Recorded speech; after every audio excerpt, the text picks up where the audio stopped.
What's up, everyone, and welcome to this new format, which doesn't have a name yet, but I'm sitting here next to TJ in Amsterdam. TJ, why don't you introduce yourself to the audience? Oh, you're asking me a lot. My name is TJ. I am an ethnically ambiguous man who lives in Amsterdam. And, I've been asked to be interviewed by Alex, and I'm very stoked about that, so let's get on with the knacking, eh? Let's go! In case any one of you don't know me, for whatever reason, and you land on this page, I'm Alex, singer, songwriter of Sharpened.lives and drummer in Nordend. And when I have time to do journalism, I do journalism. And this is the first part of it. So we met on Threads, actually. Yeah. I don't remember how that came about. Like, did you actually find me or did I find you? I don't know what the... I think you started following me from the back of Okay. a post, so that was very interesting. Like, I do recall it, because it was quite, Yeah, did you get scared of me? Or... No, I wasn't scared. I wasn't scared at all. I found it quite entertaining. I was on the same wavelength because you had some quite interesting posts, also very activistic and everything, and I appreciated that. So I thought, let's give it a shot. Tends to happen on the internet, so.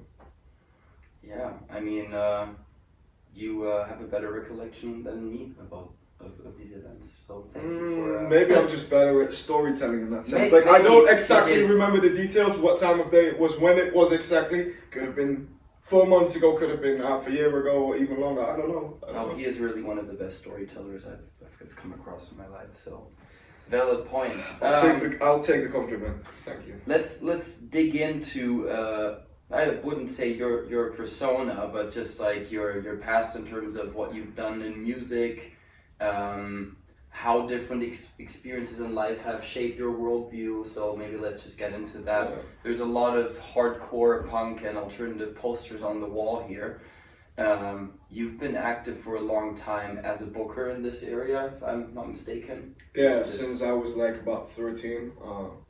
I'm from a household where we got a lot of different kinds of music. Caribbean household, so there was anything from jungle to nu metal to ska and punk. And for me, I had a bit of a rough childhood, and around 13, 14, I tried to get more autonomous. I was living in the Netherlands already in Amsterdam, next to Amsterdam.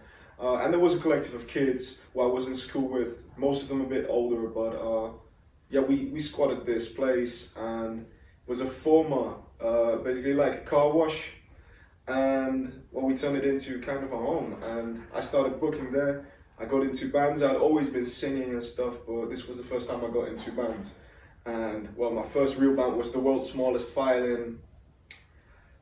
Yeah, that only lasted for a year. And when I was a couple years older, I think 2016, it was literally New Year's Day 2016, we formed the melodic hardcore band Take No Prisoners, which I was in for 3 years active until the pandemic, which sadly killed a lot. We tried to do a comeback, but that was also the period where I was most active in the hardcore, metalcore, the alternative scene, and that was also while that overlapped with the period that I was the booker for this collective called Glassbreaker Cult, which did anything from metal shows, punk shows, skate events, charity, and sometimes even raves. But a most popular thing in Amsterdam was really just the bi-yearly, so every 6 months we had an alternative festival where we just had free entry in the Vondelbank in Amsterdam, and we tried to get new faces in and also allow people to come from quite some distance to just see what bands were popping off in the Dutch underground, or sometimes even close to the alternative mainstream. So it was really cool to do that. So, speaking from a booker's perspective, maybe let's get into what you labeled the economics of entertainment yesterday. The questions to be asked here: what are incentives for artists nowadays to start? What are incentives to keep going? What are incentives to stop doing any of those? I mean, from experience, I can say that I was in those bands back in the day, and there was not much of an incentive. It was very nice because you're young and you don't have to pay that much rent. You still get a lot of support, not necessarily from family, but the state really helps you in the Netherlands, especially when you're away with kids, trying to get your own roof over your head, trying to manage your things. And at that time, when you're 16, 17, 18, it makes a lot of sense to say, okay, this is my passion and I follow it because, you know, your entire social life hangs with it and there's not yet like the massive incentive to make big money and to make a living off of it. Problem comes, especially around the pandemic, a lot of people had to start asking themselves, okay, is there a place for music as a hybrid between a hobby and a job, you know, something where you make a few bob off, like some money. And after the pandemic, it became really clear to me and a lot of people around me that the people who had converted to other fields or were basically given up on the dream of touring as a musician or who had said, you know, I'm just going to do this for fun. A lot of them just, you know, made their mind up in that because a lot of venues had closed, a lot of collectives had gone under. And for me personally, I had the experience of becoming a writer on the background for more mainstream labels. And that, yeah, of course, your intuition wants one thing. You want to be passionate about things. You want to be passionate about music, especially if you're passionate about like the message behind it and the bigger picture. But you still look at your bank account at the end of the day, and there's a big difference between living off of chickpeas and being able to afford nice things and maybe take people somewhere and get a gift for your mom on their birthday and those kind of things. And you know, that's the shit with neoliberal capitalism is you have to make the decisions, you know, and that's also what I say when it comes to the economics of entertainment. Why do you think so many kids will actually live in the music industry and keep trying and they give it a shot there and there? A lot of them are from either families that already have a leg in the industry or from a family that at least has the means to sustain such a life, you know. A lot of people don't have that chance, so they either, you know, go for the money route, they probably phone it in or they adjust their character to what makes money, or they simply give up. And you know, there's a lot of judgment that comes from people, let's just call it industry livers, but you have to ask, you have to always ask, how did you get into this industry and how are you able to maintain this? Because plenty of times people have admitted to me, good friends, that they can only do this because their parent was in a famous band back in the day or because their mum was a banker or something. And there's no shame in that, but there's also no shame in working class kids deciding, I can't do this. And sometimes, especially in bands, especially in the alternative scene, it leads to a clash, you know? So what's your opinion then on like the Irish government rolling out subsidiary pay for artists per month? It's something that I read about last week actually. I think that's a great incentive. What do you think? Yeah, no, I fully agree with that. I think any kind of incentives to artists is valuable because it's still a job. Just because our economy has made it, you know, part of the chain of easily consumed products doesn't mean that it, you know, can just be generated out of nowhere. I mean, that's why there's so much critique on AI art. Obviously, it's a form of plagiarism, but even worse, it strips people's chance to make something of their art or in their life. You know, it's just automation, but in a more sadistic way, in my opinion. So the Irish government deserves credits for that. Any government that stimulates art deserves credit for that because it's still an export for your country. And on the other hand, also, I think it's also an extension of a wider attitude from a country towards businesses on the domestic front. Do you give people the chance to innovate? Because if you don't, you become, you know, stagnant as a country. And a lot of countries have gone stagnant, and a lot of cultures have gone stagnant. Why is it that European countries have to import a lot of culture into their country? It's because if you're like, say, a Dutch or German artist, you either need to know people, you need to be well off, or you just need to say, okay, I'm going to live for this and I'm going to crawl through the dirt. And that's very admirable, but I don't think that that is compatible with, like, again, the society we live in at this moment. And also it alienates you from the people you love. Because that's one of the things that, you know, I think people sometimes forget is like, some people are estranged from their families. That's happened to me as well in the past. But I became back close to them. And then the realization that I've missed birthdays and the realization I've missed even, you know, people getting into a worse place, and then you get the regrets of that, you know? You're still human. End of the day, when the show's over, a lot of artists struggle like hell. And then you wonder, why is that? And that's because you have to sacrifice a lot. It happens to athletes, it happens to normal working class people working in a factory wondering why they cannot just go to the park with their children. And the same happens with artists. And people who talk down on artists generally look at you know, the archetype of the middle class kid doing this for fun, even though there's plenty of artists who work around the clock and then they go back to their passion and they try to combine it, but they still get the same grief. So yeah, like, I know it's a long tangent from that, but it's also just a credit to the Irish government in that aspect, because Ireland has got a great cultural scene. I'm glad there's a lot of Irish people in Amsterdam with whom I have a lot of overlap, cultural overlap in terms of references, but also in terms of mindset, because it's very important that you have an identity as a country and as a culture and as a local culture and as an individual and as a collective. And Ireland understands that. It makes you richer. Very well put. Makes me think about my next point. Give me a second. Yeah. Honestly, yeah, that leads to the next point I had jotted down about incentive. What is the incentive for people to continue? You already raised the point. Some people are more well off. Maybe they have like a subsidiary institution giving them money, or someone making it possible, or industry connection. But how does that play into people settling for art that sells versus the art that is more avant-garde and probably doesn't sell? Because I can speak from my experience, it's very hard to get by just on the art that I'm making. So I have to build other worlds, financial worlds around it to make it happen. Because you can't expect people to still buy CDs or cassettes to an extent that is sustainable to make a living.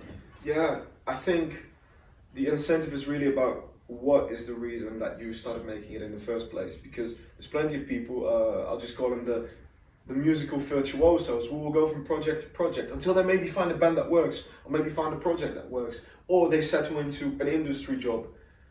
And there's nothing wrong with that, but it's really the incentive part is that often the thing that's the killer for artists who, you know, don't have a lot of money. Because where do you go? What do you settle for? What do you want from it? You know, it's very easy to say, okay, this sells, I'm able to do it, maybe I'm able to do it, let's give it a crack, because if I make it in this way, in this particular manner, I can live with it.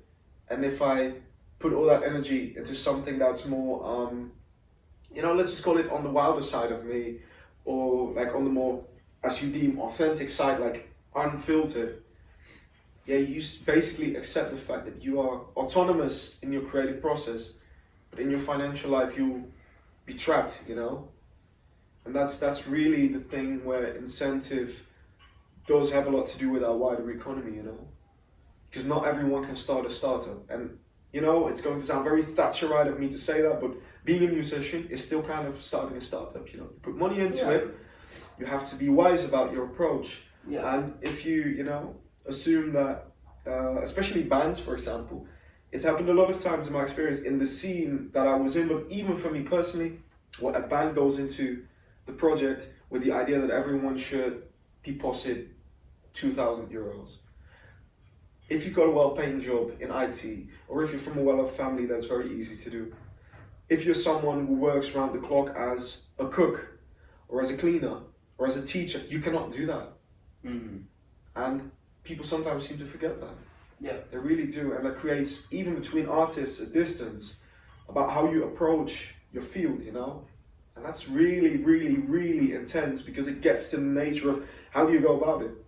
Even, you know, even as a booker, how do you approach bands who aren't willing to pay into your project? Because some bookers rely on bands to pay them. I've always been against the idea of bands paying in, but I do remember that as when I was younger, it was sometimes like, okay, could you please chip in so we can get this going, and then maybe when there's money that comes back, I'll make sure your travel is covered. Yeah. But there's a difference, of course, between doing something DIY and doing it for like a big venue or for a label. Because when you do a DIY, you know, okay, this is mainly just like a big get-together. Whereas when it's a commercial project, you actually have like backing and everything. So that also plays into it. Yeah, and I mean, an artist that I know personally once said that anything you make as an artist is just an investment. You have to treat it like a stock, and sometimes you put the money into, let's say, ad spend or a music video, and that just swallows part of your budget. And I think that brings me to a point of all the expectations of modern artists. It's more than just like, okay, you have a music video, you have a lyric visualizer, you have an artwork. No, it's also about, okay, what's your storytelling, what's your branding, what's your this, that, have you played in these places, and it's giving you the same experience as applying to a job after getting your master's degree, and they're like, oh, you need 10 years of experience for this job. It's like, okay, but how am I supposed to start? Yeah, maybe produce your first 4 records and don't get anything for it, and then we'll take you seriously. Yeah, I mean, it means silch what you have done. It means silch what you have done, because the right people will come in and they will expect you to just bring your A game in that day, because you can have the biggest list of accomplishments, but it means shite in certain environments, you know? It means nothing. And people seem to forget that. And it's also the fault of the executive, so of course, you know, but also sometimes for the artists for going along with it. You know, because, I mean, even myself, like, I've been in environments where I've had to say, oh yeah, I was the guy from TMP, I was a vocalist at TMP, you know, and then people will suddenly notice, or even in more corporate environments, that I'll have to list what I wrote for, you know, as a producer or as a songwriter. But you don't want to do that because you want to be judged on your own merit. Yeah. And that's what I mean with like the commodification of certain elements of art, where it's like, yeah, it's very understandable that in an economy like ours, things get commodified. But there's a very, very massive gap between commodification and just turning it into a business like the rest of our society. And that's something people need to think about. I mean, that brings me to a point, like the business aspect of it. This might be the reasons for many bands not to like get a bass player anymore and just play as a trio, when they know that the costs of bringing another instrument and a potential amp, I don't want to name examples, but there's many examples. Yeah, plenty. That just saves you money and time, and in the end you can put more money into your art. So I used to hate on bands doing that, but I completely understand. It's the same reasons behind, okay, why does band X or why does my band have like tracks in the background? Because I don't want to hire 3 keyboard players who create noise ambient sound. No, but that's understandable. That's really understandable. And I think it's also about making economic sense.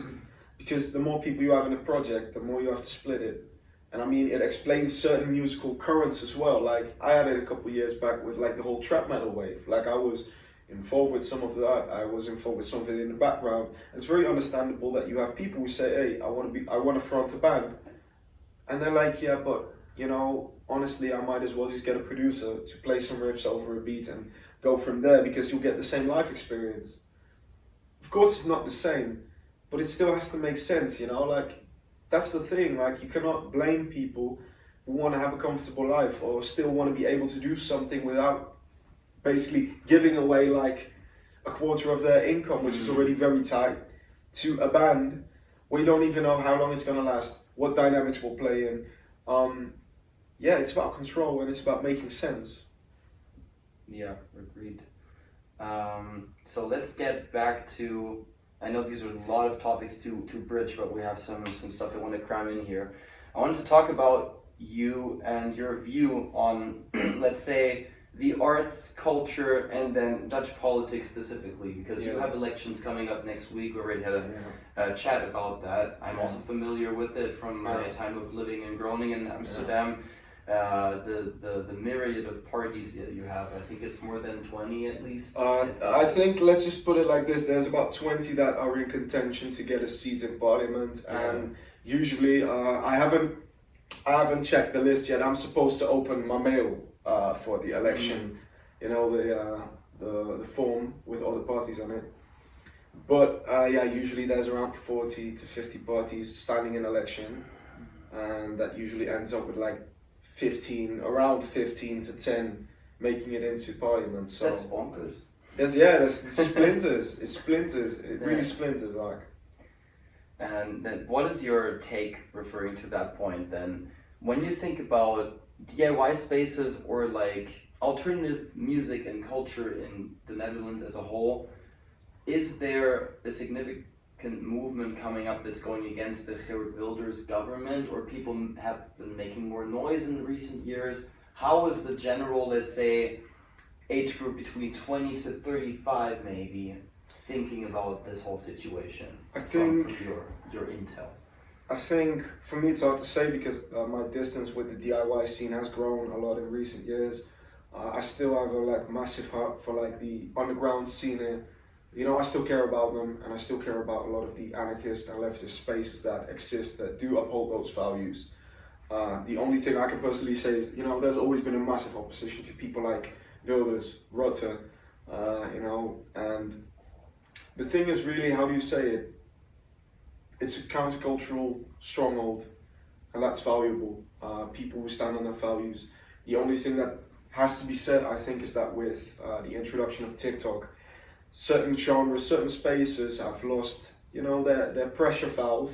And there's nothing wrong with that, you know, because you want it to be inclusive and welcoming.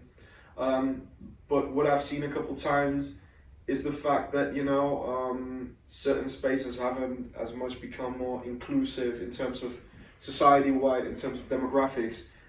They've just become more open. And yeah, I find it really hard to judge in that because you do get a lot of infighting and such because of that. That was always the case. I think it will always be the case in those kind of spaces.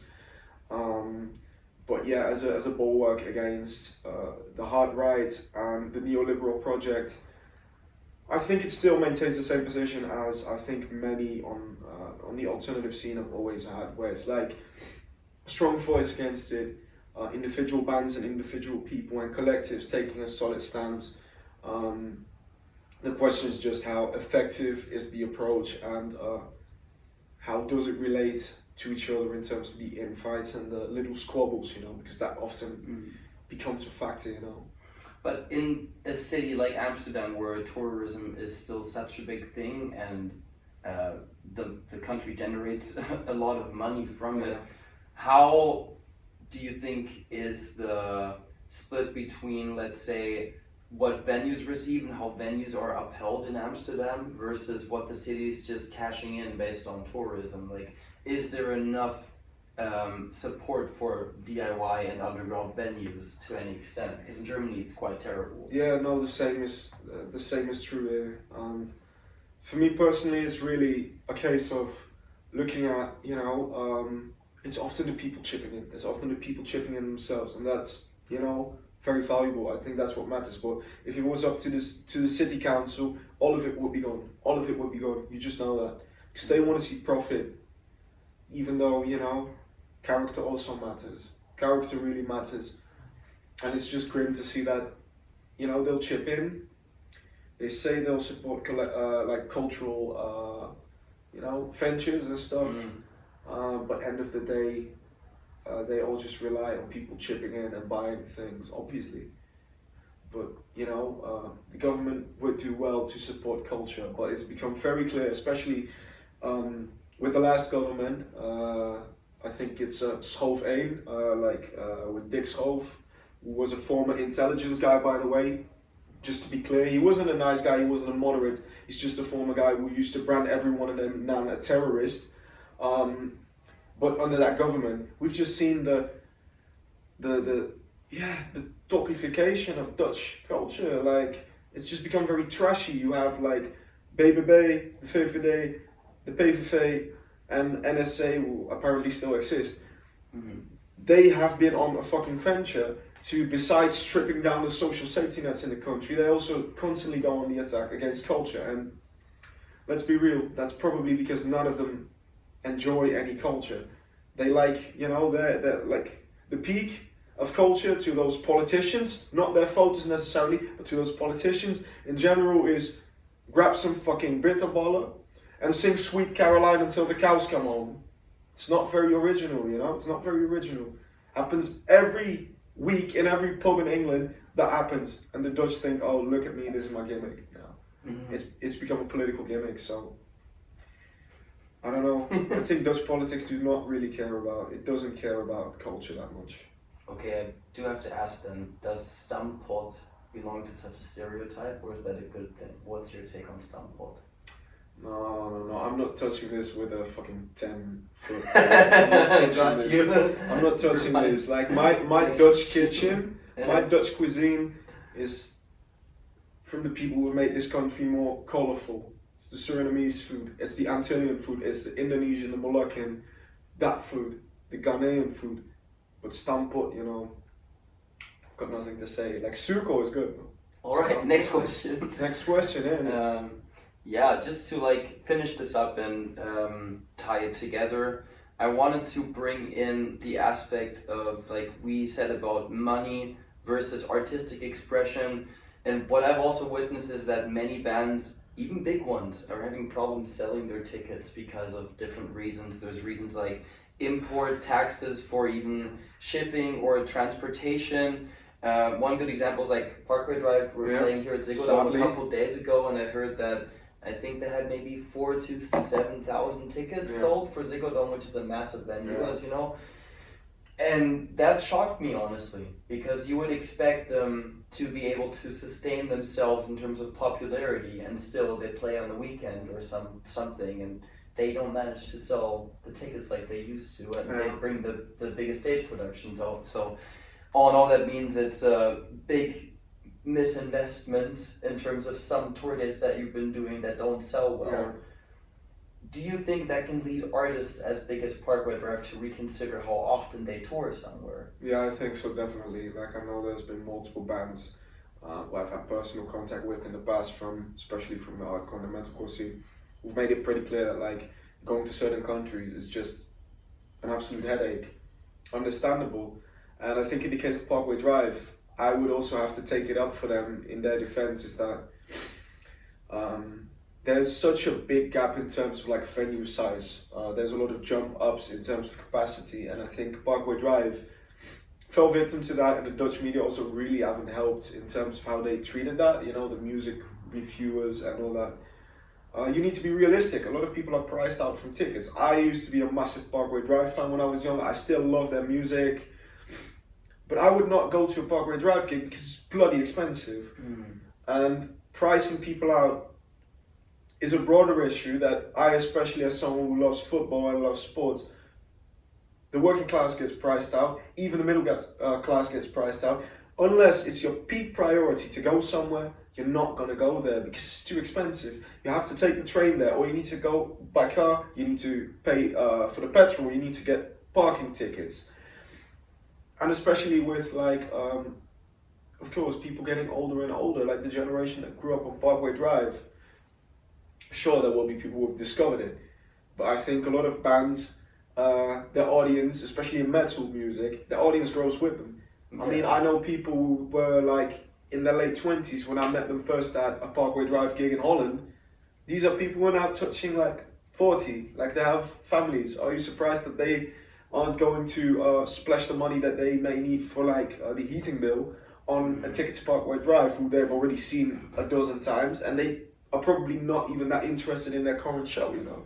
But you see, the problem I also have with this is that many people have been lured into artists asking way more for ticket prices, and I'm not saying bands of the rock or metal genre don't have any reasons to raise ticket prices, but it does create this effect where, okay, for example, Taylor Swift or Ed Sheeran come over, they ask a very considerably high amount of money from people, and that puts the pressure on rock and metal artists too to say, okay, we have to somehow compete with this, or at least also cover our costs, because people are willing and able to somehow spend for Taylor. But then the gap is so infinitely high. You have the VIP seated, golden circle, VIP entry, meet and greet options, and all of that.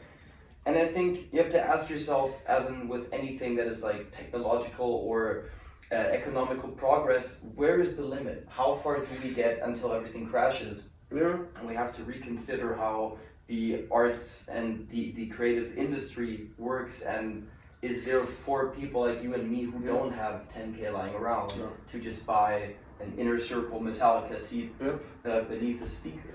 That's something I realized working for Metallica last year, when I thought, okay, I'm here in this backstage section showing people Lars Ulrich's drum kit and guitar and bass, and they're all people in the 50s in suits that drink champagne. And like, okay, how do we get here? I don't know. I think what you end up with, and that's the thing that you always have with a market, when there's people reliant on the same systems, especially with tickets, you know, they're all working through the same ticket systems, you know, not going to name which company, everyone knows which company, you know, and what kind of companies. But you've got basically, let's just call it artists that are in different leagues in a sense, who have to use the same means to, well, get the venues filled, you know, especially if they're playing bigger venues. And I think a prime example for me is always like the comparison in football, where Germany has a 50+1 rule where clubs cannot be owned privately more than like 49%. The rest has to be owned by the fans, thus the community, meaning that they have a say on what happens with the ticket prices, with the beer prices, with the price of bratwurst and everything. Meanwhile, in England, you'd be lucky if you can get a ticket to like a random league match at Liverpool for like what, 80 quid, you know. And I think people in the music industry sometimes forget that, yeah, it's a very big industry, but again, there's different leagues. You cannot expect people to pay at the rate of a Taylor Swift for again, like a band like Parkway Drive, because it's a completely different group of people. And also besides that, different audience size, different pool of people willing to buy the ticket, and what they're willing to do with it, because in a sense those kind of artists also invoke a sense of tribalism, which has always been around in music, you know, but not as like basically not as importantly as they are now, you know. I mean, back in the day, yeah, if you were a massive Beatles fan, you would go to the Beatles and it was fairly affordable, as far as I've been told, you know. Same with like festivals back in the day. Nowadays it's like, okay, if you're truly dedicated to one artist, you'll save up for a ticket of that specific artist, and you go there, and finito, you're not going to anything else soon, you know? And I think that's also a factor in that. So to wrap this up, what do you think is going to be the future? Are we going to witness a collapse of the ticketing, Ticketmaster, Live Nation system, and people return to a more, like, let's say, syndicalist approach, and there's going to be more collectives trying to organize concerts? Or do you think we just keep going this route until the arts just don't exist as a creative industry anymore? Yeah, like that really boils down to the question whether politics is downstream of culture or whether culture is downstream of politics. I'm not going to give a conclusive answer because I'm not a big fan of determinism or like speaking in absolutes. The only thing I'll say is a lot of this hangs together with the tolerance of the general population for AI, for hyper-commodification. Because you know what will stop companies from basically completely milking everything that's left of the arts, if a solid chunk of the public has decided that AI is a reasonable alternative, you know. That's really it for me. And I think that also hangs together with where do we go as a society in the next couple of years. Do we value the authenticity? Do we value the authentic human experience? Or do we just want to be little treatlerites, you know? Do we just want to be like coddled, not having to think, and then wonder why the birth rates in the West, you know, are dropping? And you know, honestly, that's also the funniest part is the same people who keep complaining about that are usually not the people who want to create a more livable society. It's just a dog whistle. There's nothing wrong with saying, hey, it's a bit shit that people cannot start families. It's something completely different from saying that certain groups are having too many kids and a certain group is not. But it still boils down to the same thing. Like, what do we value? The individual pleasures that we've now enjoyed from neoliberal capitalism since the 80s? Or do we want to go back to creating a society where we can laugh with our friends, or we can fall in love, or we can enjoy music that tugs at our heartstrings, rather than just being background music? Because honestly, I've listened to AI music. It's fucking drab. It's just horrible. Like, I'm just saying that. AI music feels like you're having a seizure. And it happens with a lot of AI art. And I know it will develop. But the question is, will people tolerate that? I don't know. Because I see people who think, oh, you know, I can get therapy from ChatGPT. But when you talk to them in person, they're like, I feel so hollow because of it. You're human. You need human connections. I'm also very certain that most people don't actively consume music anymore. It's about vibes. It's more like, oh, I'm so sad. Let me put on this song because it has an A minor chord in it. And it's never really about the true subject matter or the artistic creation behind it, but it's more like, oh, sounds like this, and I want it recycled times 50. AI creates products and like commodities as an AI bands or artists that just serve that purpose, and it makes you ask the question, how far are we away from everyone copying this? Like, we have bands in metal and rock who already have ghostwriters, which we once thought is impossible. And then you have bands who might potentially like put their lyrics into AI and get a freaking chorus out of it, and then rewrite it, tweak it, and then sell a hit based on how well the algorithm treats this AI pattern. And I think it's fucking terrifying because it just makes everything so angular. Yeah, no, I agree. I think it's also just a loss of like common cultural moments, and that's also why what I would say one of the things that I notice, and that's mostly an online phenomenon in my opinion, is that alternative culture used to be about like a mini monoculture. We already lost our monoculture in the mainstream in the West generally. You know, we don't have the big moments anymore. Someone across the street may be familiar with Sabrina Carpenter. Someone here may be familiar with some popular Afrobeat artist. Someone across from me in the hallway may just listen to like obscure Russian DJs. That's the culture we got now. There's not a lot of touchstones. And then when there's cultural expressions, a lot of people think it's cringe on the outside. And I think that's intentional. But it's very alarming to me that we have a generation that's stuck in nostalgia. Like, you know, I'm just going to grab another very like laddish example. It's just like last time I was in the UK talking with friends, and the only music that passes by most of the time that everyone wanted to hear was just like FIFA soundtracks from 2006 until about 2014, and that's it. And why is that? Because you grow up like that, but also there's this common memory, you know, and a lot of people have that. There's people from the 90s, of course. Why do you think all these Gen Xers still harp on about like Pearl Jam and all that? The difference is like, for them, let's just call it the culture froze at a later point because a lot of them still stuck around for the music of the 2000s. We now have a generation where, I'm going to be honest, I've seen it with others, I've seen it with myself, we've talked about it a bit. When I look at something from like when I was 18, I already feel like that was in a late stage of my life, even though you were only 18, but it's because the culture started crystallizing, atomizing. And it's dangerous, especially in the age that we live in now, because people lose their touchstones. They lose their touchstones. And the thing is also, like, this is why I warn, and this is where it goes back to the political, is don't be surprised. Don't be surprised when people turn to radicalism. You know, you're not going to de-radicalize them by promising them things. It's that simple. You know what I mean? Like, fascism, it's on the rise. Communism is on the rise. Hypermasculinity is on the rise. Trad culture is on the rise. Everyone has like an addiction to something, whether it's their phone, fitness, food, sex, pornography, or just, you know, consuming things that give them little shots, you know. Even people who are nostalgia obsessed, you know. And can you blame them? Because there's plenty of people who are expected to thrive in this society, even though they can go weeks upon end without having a real connection with someone. And then we wonder why we create such a society where everyone's harsh to each other and where everyone's scared to try something because there's the possibility that it may be cringe. Yeah. And I think, especially as counterculture, you have a duty. As counterculture, you got to push back, you know?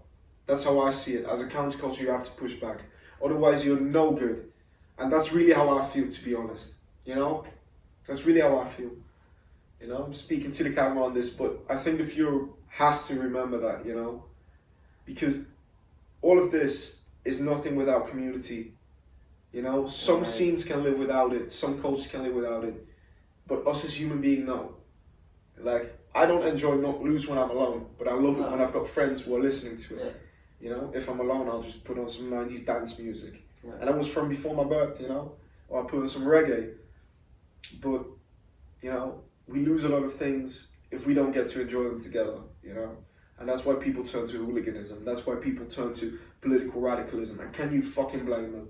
They've had nothing. They won't own a house in this economy. If they fall in love with someone, they'll have to weigh, do I still want to chase my dream? Do I want stability? Or do I want to start a family, you know? And those things, they shouldn't be happening, in my opinion. And I think as artists, you also carry the responsibility to at least do something subversive, especially as an artist who has something to say. Do something subversive. Either do escapism or reflect. You don't have to be in your face sloganeering, of course not. That's fucking annoying sometimes. But just be genuine. Don't put on a mask. I mean, yeah, I've done satire in the past. And I tell you, it's fun to do. But it gets under your skin, and if you don't check it, you become cynical. You forget who you are. And you forget that people don't always read between the lines. And you know, there's nothing worse than losing your own self.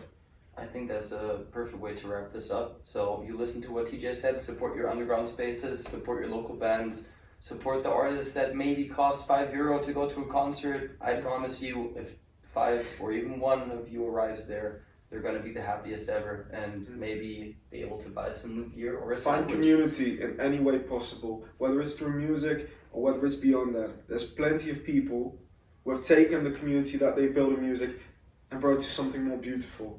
So, you know, the world is outside your doors. That's where it all happens. You know, don't close your heart, open it up. Thank you very much for watching and see you on the next episode. Peace.